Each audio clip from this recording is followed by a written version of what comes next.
Are you still unsure about your or your ward's JEE preparation? Why I'm asking you this question, you being an NRI, a parent or a student. Many of the students, even till now, we are here in October and the next attempt is going to be in the month of January, first or second week probably, and then in the April. Why I'm asking this question is because do you know how many chapters do you have in total for physics, chemistry and mathematics? Do you know how many subtopics are there in all these chapters put together? Do you know how much number of questions you should have attempted by now if you would like to give your January attempt or the April attempt?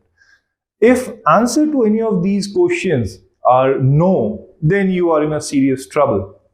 I do not want to scare you, but I just would like to bring some hard reality over here. For physics, chemistry and mathematics, you have roughly 75 to 80 topics altogether.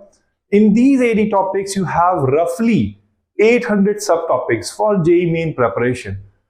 If you do not know this, on an average, you should have a practice of at least 5 questions on each of these topics, which will bring it to 4,000 questions.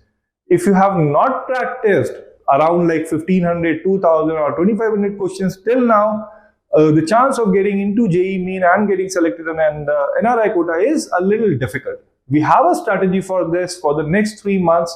If you are willing to subscribe, click on the link in the description or the button on the screen and we will connect with you.